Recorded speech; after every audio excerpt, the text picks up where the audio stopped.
Welcome to a world where shootings, kidnappings and gang warfare are just part of the job.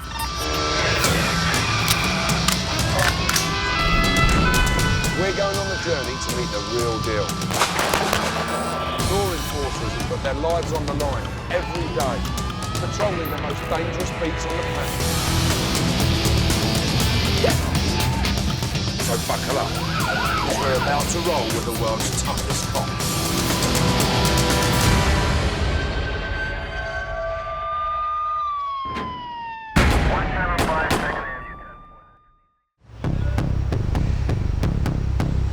Murder, political unrest, armed robbery, drugs and terrorism.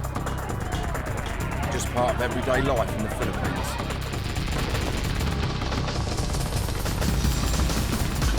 At the heart of this country, made up of 7,000 islands, lies Manila, a teeming metropolis of crime. The police here have a saying: when you become a cop, half of you is already dead.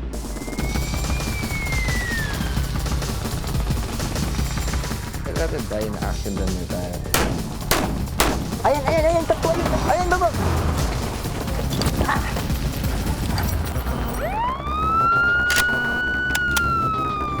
The people here are frightened if the SWAT are coming. Hey, before, be with you. I could say that I'm a top cop. Oh, let's go. Okay, come on! Ha!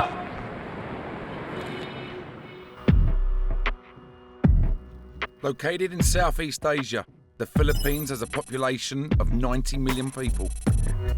1.6 million of them live in the capital city of Manila. A heaving mass of people, commerce, poverty and crime. In the midst of the madness lies Tondo, one of the most densely populated districts in the world, with over 500,000 people living in an area of just over 9 square kilometres. And in the first 5 months of 2008, there have already been 15 murders here.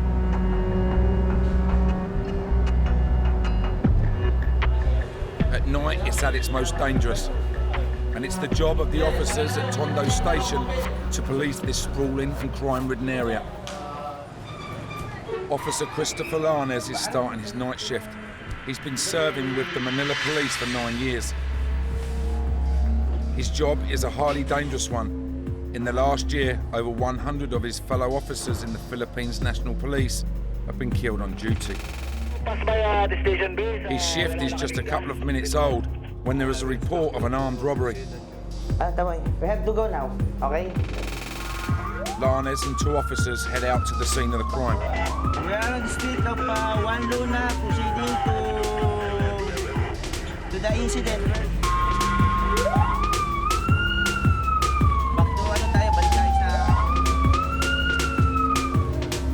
It's not long before they encounter their second biggest problem after crime: traffic. Manila's streets are gridlocked. Back to balik tayo sa parola. Abante nyo, abante! Saan ba yung hold-upan dito? Sino may nakakuha na bang pulis? May inaano ba? Lanes gets out on foot to look for the robbers. Meron pa ba doon sa kabila? Sa kabila pa ba? Ang ano po? Yung hold-upan?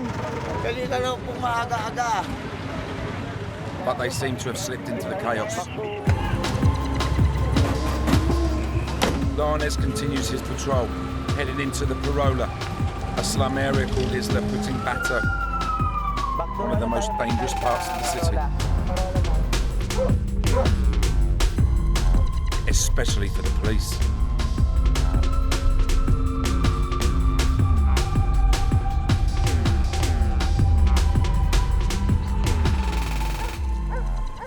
Two years ago, Lanes was shot here when in pursuit of an armed robber. At saan sa panay, one hitman they called Banjo, named Banjo. After we have chased them and cornered him, he fired me 3 times and I've been hit here in left legs. I hit here and out with 45 caliber. Lionez's partner saved his life by killing the gunman. My body shot in the stomach. It's not my time. I think it's my good luck. Good luck.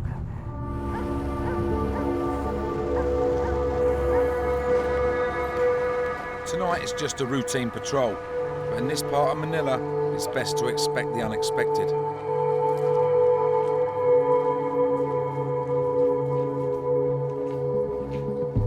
This slum housing situated on the edge of the Manila Bay is perched on stilts, surrounded by a sea of sewage. It's home to 6,000 families of squatters and is a haven for drug dealers and users.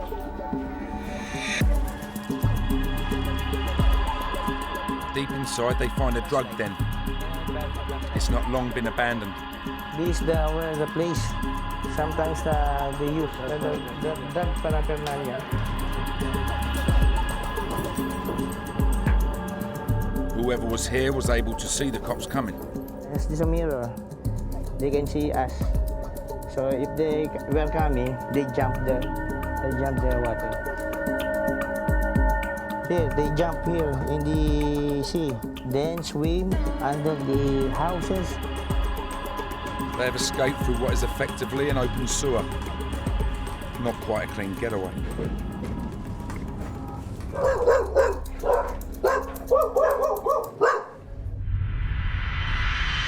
2 hours later, and Lionez is on the hunt for yet another armed robber.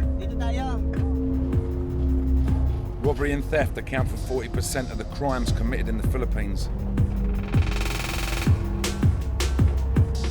A couple have been mugged by 3 men at knife point. Lionez is taking them with him so that they can identify the perpetrators. We're going to Pier 2 where the victims is being hold up. 3 persons having a knife. Doon. Ikana mo. Suddenly, he spots 3 suspects who fit the description. Ayan, tatlo. Ayan, baba. The chase is on.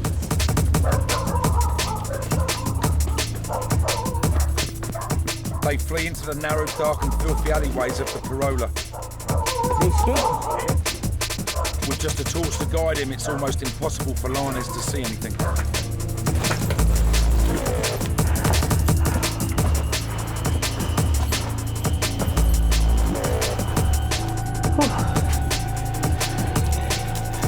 Deep inside the Perola, in the pitch black, Lionez's partner catches up with one of the suspects.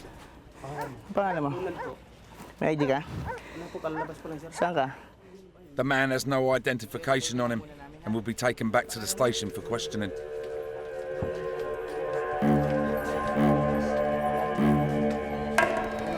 I don't think twice. If people need help with us, we go and take response for any kind of incident. I take risks. It's our part of our job, taking risks to count bad elements, bad criminals. This suspect has come quietly, but when criminals use force, Lionez is prepared to fight fire with fire. I'm happy when these people, bad criminals, been dead here. Very happy to eliminate those bad criminals. Because in Manila, all too often the cops have to make the ultimate sacrifice.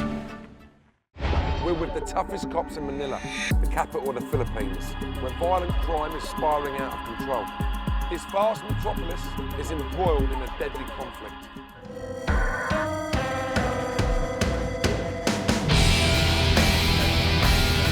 This is a country with more than 800,000 legal and 500,000 illegal firearms in circulation. Budget handguns can be bought for as little as $15 US. And so it's no surprise that armed robbery is rife. In just 1 month alone, 19 people were killed during robberies. 2 of them were cops.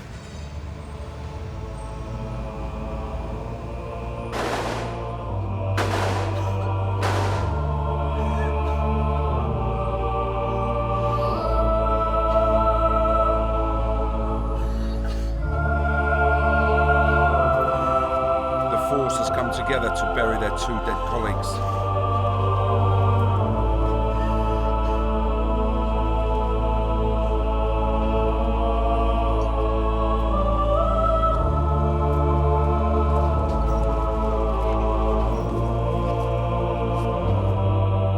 Senior Officer Jose Ishmael Santos and Officer Francisco Neri were gunned down in a shootout with armed robbers.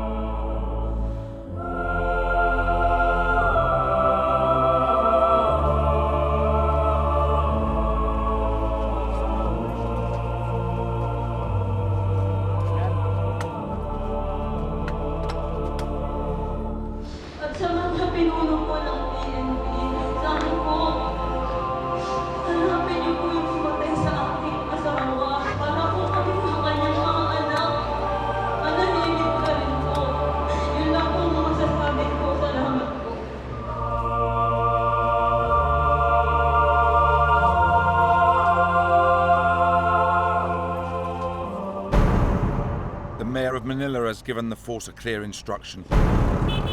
Drop everything and track the killers down.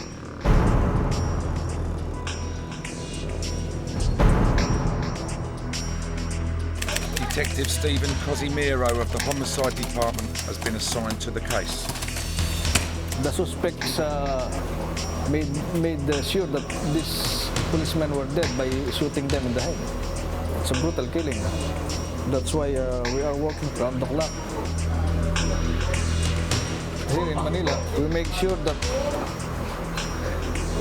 whenever a policeman was killed, we work very hard to find the suspects. Cosimiro has come to the crime scene. This is the exact place where one of the policemen was killed. He lay dead here when we arrived at this place.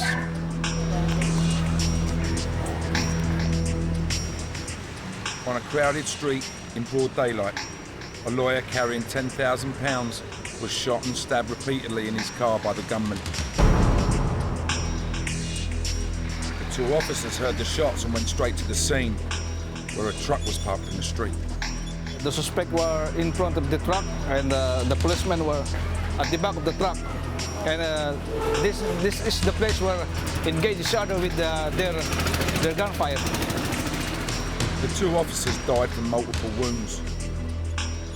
Cosimiro is looking for witnesses to the triple murder. A lot of people see this thing happen. The problem he faces is that people are scared to talk. Ito yung mga litrato. Yung mga bago tayong litrato. Sometimes we have some difficulty of convincing these people to give information. Ito. They fear for the suspect. So we have to talk to them cautiously so that we can convince them. No guns, no chases, just questions, but no answers. This is one of the toughest jobs a cop can face.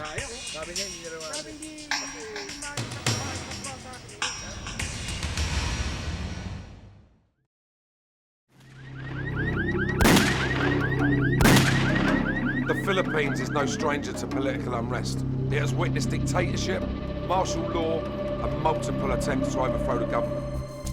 Since the government of infamous dictator Ferdinand Marcos was overthrown by the People Power Revolution in 1986, there have been around a dozen uprisings or coup attempts.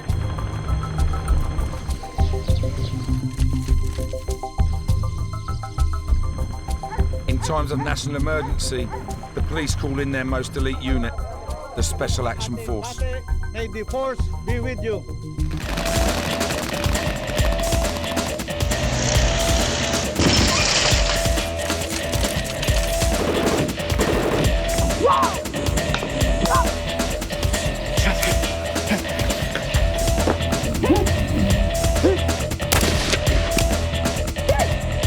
The Special Action Force is an elite unit and is modelled on the British SAS.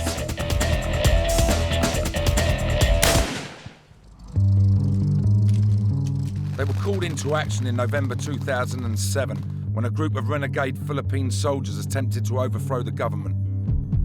They were already on trial for a previous mutiny 4 years earlier, but broke out of court.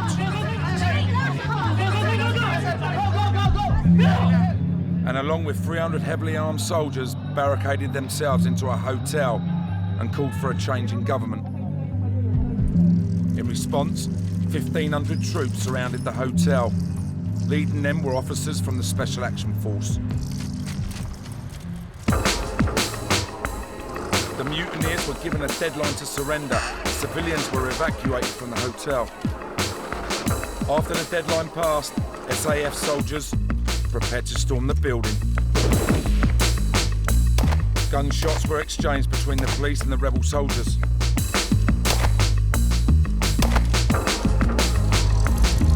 Then an armoured personnel carrier was brought in, which first fired on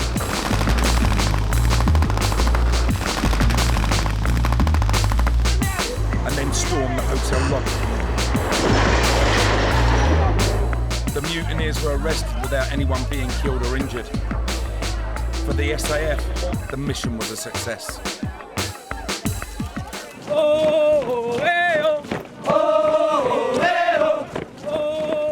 Today, the latest batch of recruits are undergoing the commando course.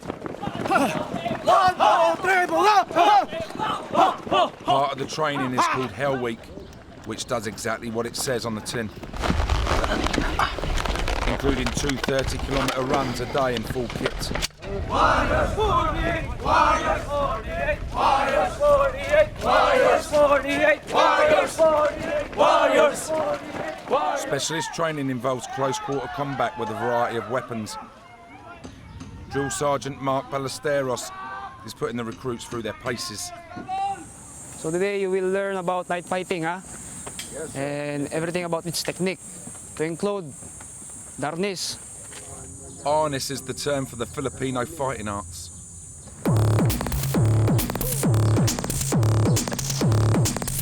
Next is jumping attack. Ready, jump. Jump high, jump low. Rope jump, then center jump. Okay, ready? Yes, it is the jabbing technique. It is that the enemy is not so close to you. You have to reach through the knife, just like that.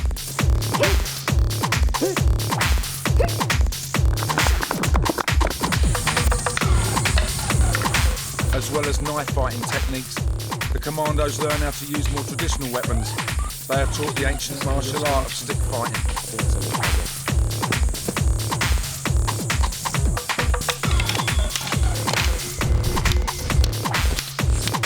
Students are already proficient in knife fighting and stick fighting. But if you are asking about the master of the skill, it will take years. Rookie Jackie Rance has 1 month left of the 6-month-long course. She joined up because she felt an inner urge to be part of the SAF. It's a calling, and we think that this is our fate, so we are training hard for it to save ourselves and save the people.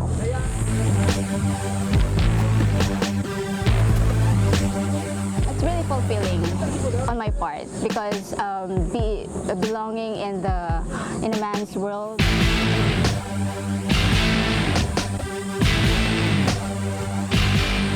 Actually, even my daughter calls me Superwoman because I can be with the man.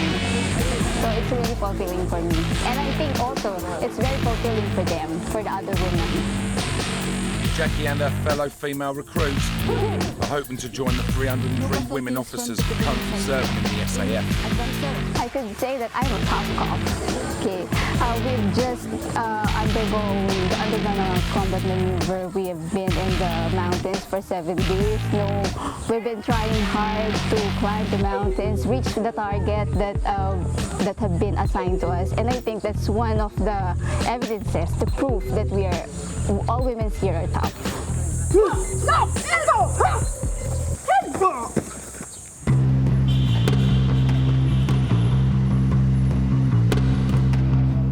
Back at Homicide, Detective Cosimiro and his team have received a tip-off. One of the suspects in the double cop murder has been treated for gunshot wounds in a hospital just outside Manila. He might still be there, so they're not taking any chances. Come on, let's go.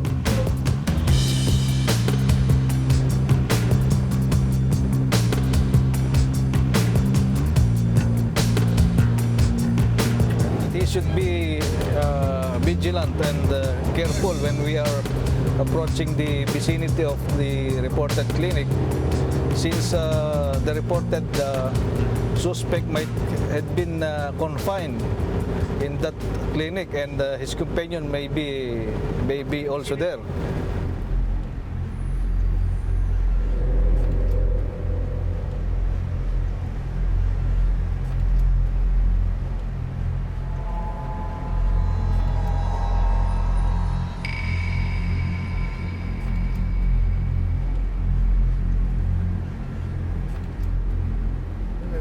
They make a quiet arrival at the hospital.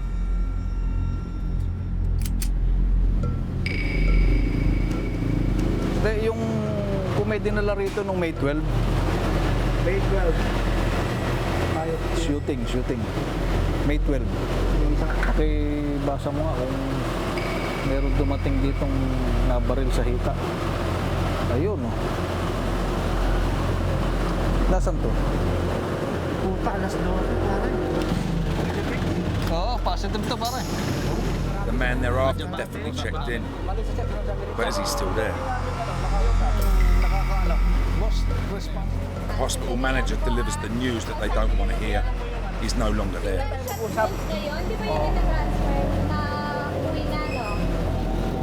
The trail appears to have gone cold.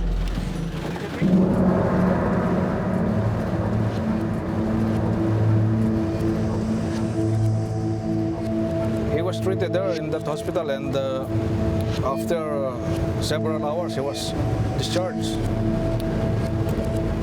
against the advice of the doctor.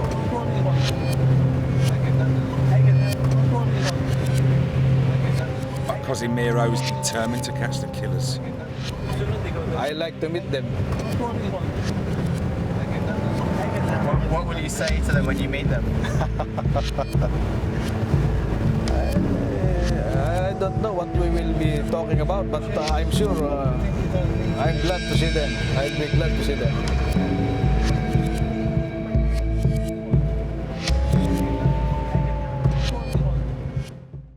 The cops in Manila are facing a huge challenge. Not only are they fighting kidnapping and drug trafficking, but the threat of terrorism hangs heavy.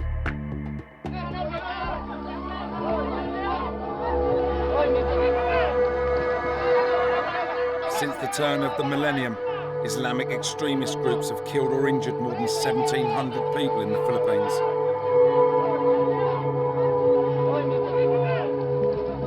Separatist groups, including Abu Sayyaf, are demanding a separate Islamic state, independent of the mostly Catholic Philippines. In 2004, Abu Sayyaf was responsible for the bombing of a passenger ferry in which 113 people were killed. Because the government of the Philippines has close links with the West, this has made it a target for anti-American aggression from these groups, which are linked to Al-Qaeda.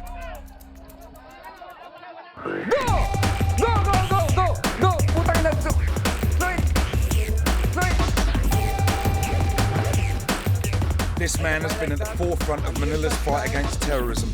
All you need is kick it. Like that. Okay? Jojo Dela Cruz is part of the SWAT team. He's a man who lives for the job, but he's not afraid to die doing it. I'd rather die in action than retire. I never wanted to retire. I'd rather be dead in that first burst of fire.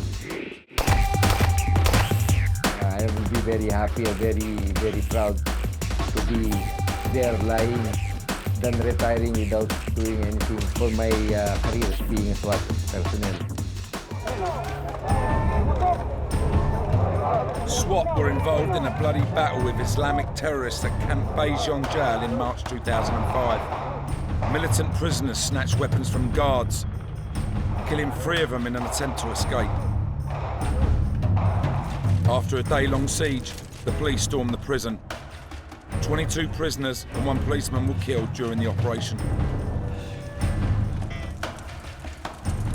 You use this one and this one. In 2003, Jojo was part of a special task force. It was put together to catch the Philippines' most wanted terrorist. Indonesian Fatur Al-Ghazi had been responsible for one of the worst terror atrocities Manila had ever witnessed.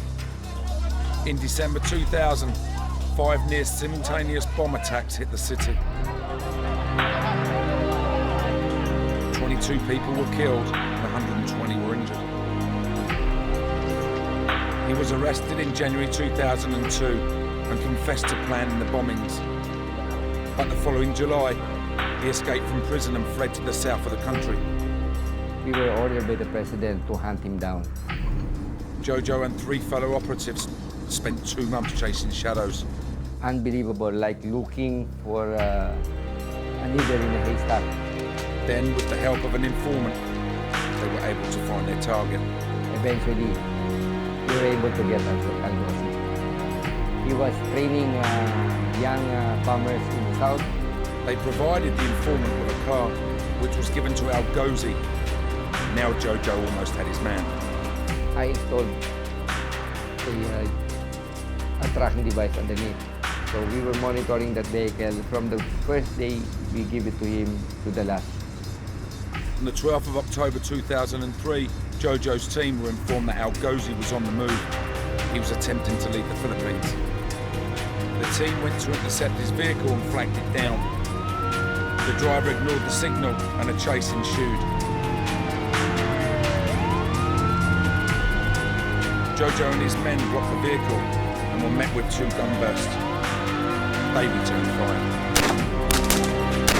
He was given a burst of shot in the fatal mass of his body.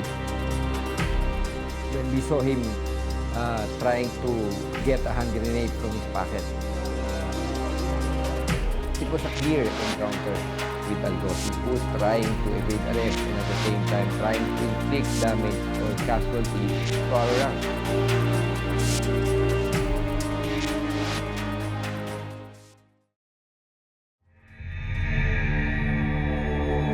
But the duties of the SWAT team are not confined to special ops. They have to carry out regular day-to-day duties just like normal cops.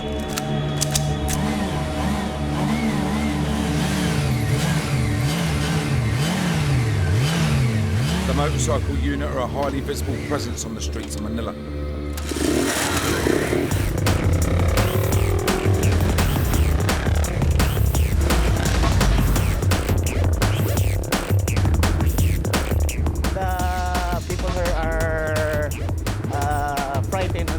If the SWAT are coming. Yeah.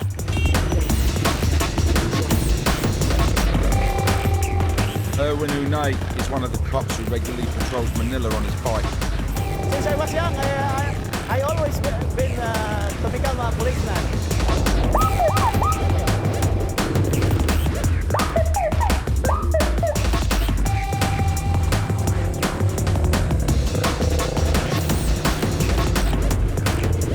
Many crimes are carried out by felons on motorbikes.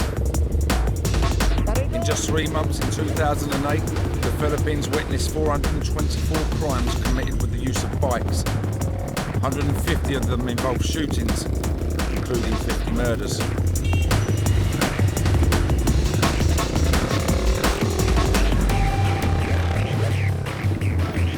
With only 10% of these two-wheeled incidents being solved, They need to be proactive and not reactive.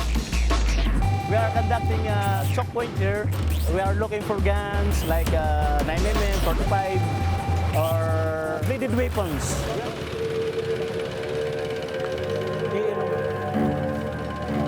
They are armed. They are armed. And they fight. They fight the police. They have no respect of the police.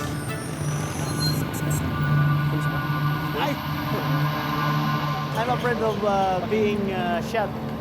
But to perform my duty, that's one of the riskiest thing in our job as a SWAT team.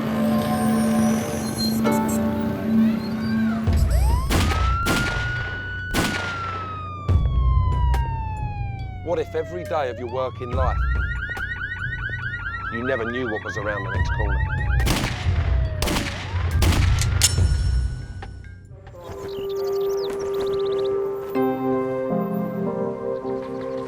Senior SWAT member Jojo Dela Cruz knows all too well about the risks of being a cop. When he was 7 years old, an event took place that would change his life forever. He witnessed his father, who was a criminal, take revenge on a police officer who had beaten him up. When he saw that policeman doing traffic in the middle of the street, in front of my eyes, I really remember this. That policeman was shot by my father. The officer was killed. One thing that I cannot forget is my father being dragged by policemen along that long path, followed by my mother, and they both disappeared in the darkness. Jojo was taken into the care of his uncle, who was a police officer. We used to play with the children of other officers. That's the time when I really fell in love of being a policeman. When something very bad happens in your past, you will always make sure that it will not happen to you, right? I focused my direction to the right path. 22 years later, despite having a wife and 2 children, Jojo is still very much married to the force. Yeah, how much time do you spend at home? Almost no time at all. You know, you see what sacrifice you need to do when you're a member of a SWAT team? I don't remember anymore how my bed looks like.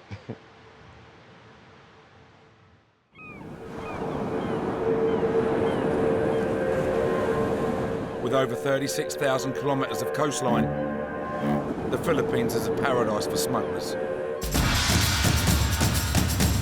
Drugs are a major problem here.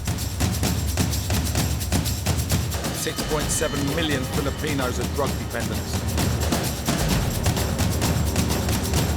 It's also the crystal meth capital of the world, or as it's known in the Philippines, shabu. It generates more than $4 billion a year in illegal revenue. The Philippines is also a transit point for the export of the drug to Japan, Australia, and the US.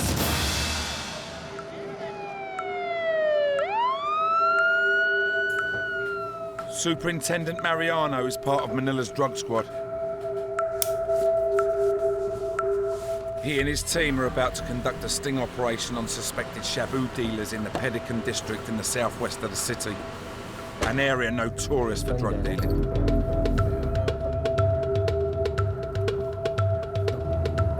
We have received an information to our informants that the suspect now is now selling shabu. So we have to make some immediate operation so that we can arrest the suspect. Because maybe after 1 hour, his stuff will be gone.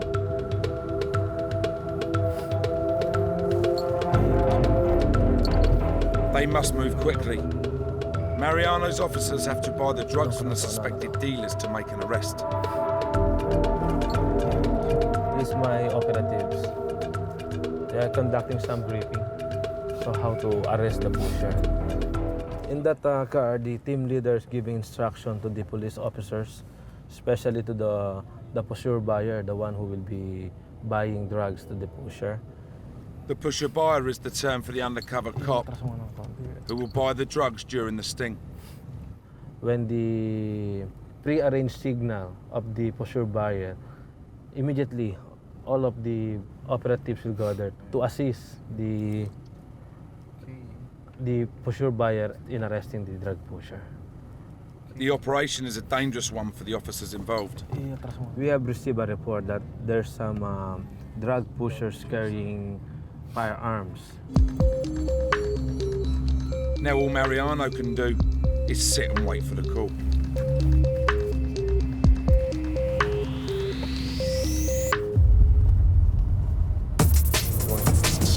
Fifteen tense minutes later, the undercover cops call for backup. Going. There's a call from the police officers there, but we have to go immediately.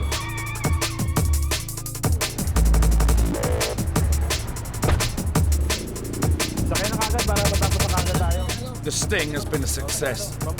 2 pushers have been arrested for dealing shabu.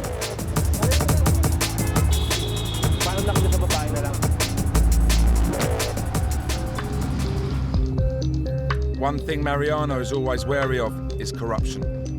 Pushers will attempt to bribe officers in order to let them go, but he won't allow any dirty cop to operate on his watch. I want to show my men that I'm with you. I'll be going with you in the operation. I will be the one to attend the court hearings. I know what I'm doing. I know what is my job. So they cannot pull me. I know the do's and the don'ts here. So much more. I know if they're doing something fishy or not.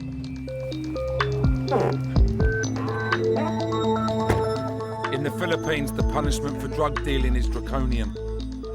No matter what amount a pusher is found with, the sentence will be the same. They face the prospect of 15 years to life imprisonment. It's a heavy price to pay. Prison in the Philippines is hard. In some cases, prison cells designed for 20 inmates house 200. And over the next 8 years, the prison population is estimated to increase by 13% a year. In the heart of Southeast Asia is the Philippines. The capital, Manila, is a teeming metropolis of crime. And for the cops, hostage sieges, bombings and prison breaks are all in a day's work. In the Philippines, the cops are on the front line of a crime battle being played out on the streets.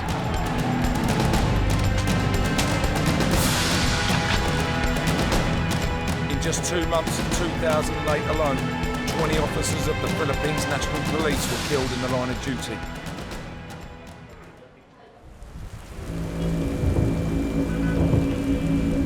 And tonight, Jojo Dela Cruz and the SWAT team are about to put their lives on the line yet again.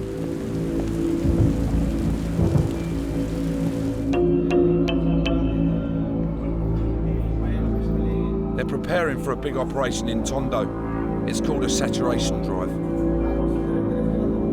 They will enter an area where they believe wanted criminals are located. And they will attempt to flush out the felons for whom they have arrest warrants. Some of them are serious criminals wanted for murder. One of the officers heading out on the raid is 31-year-old Joel Kazupanan. As well as his body armour and his M16, he's also armed with his prayer book. Gives me strength and I can feel the presence. I can feel the presence of the Lord whenever I'm down and in crisis. Joel joined the force to help provide for his mother and 2 younger brothers. Since he was a boy, he has been head of the family. My father passed away when I was only 11. So it is my mother who raised us. What do they think of you being a policeman and specifically being in the SWAT team? They're proud of me. They're proud of me, I guess. Having lost her husband, Joel's mother doesn't want to lose her son. She said just always take good care and pray.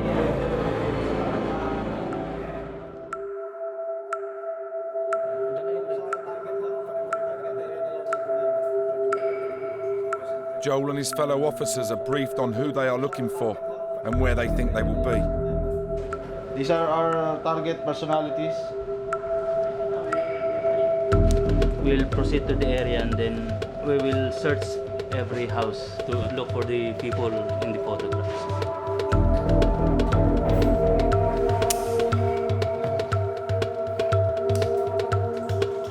The talking and the planning is over. Now it's time for action.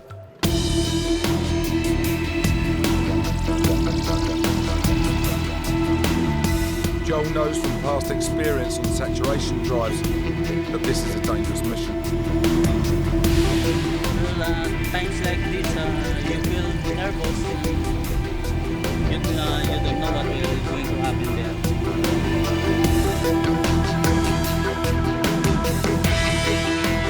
One of the unforgettable moment was the raid conducted in Shabu. We were surprised by one of the suspects when we were about to enter the building. One of our men was fatally shot.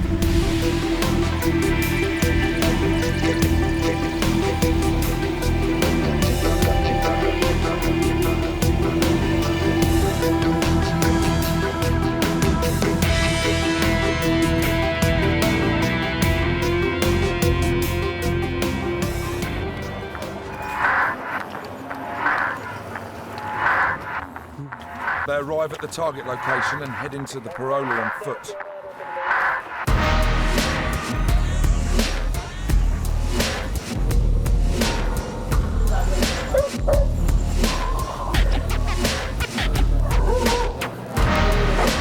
They are closing in on their targets.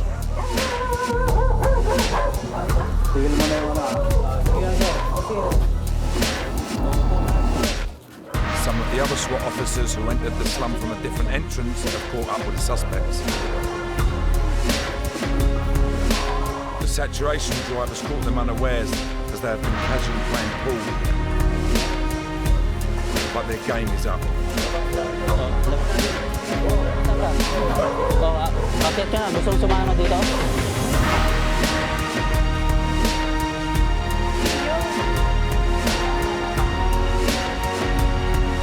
The mission is complete and Joel and his team are all in one piece.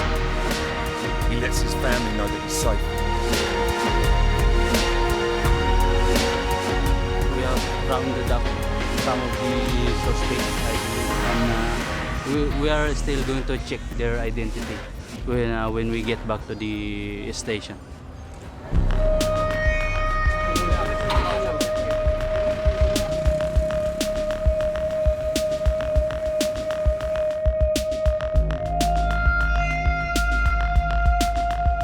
The next morning, Jojo takes some of his little free time to spend with his family.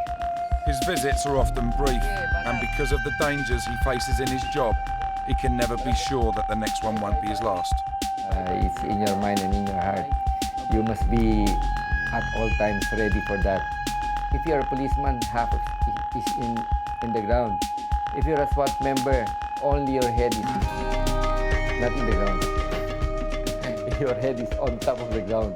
The whole body is underneath.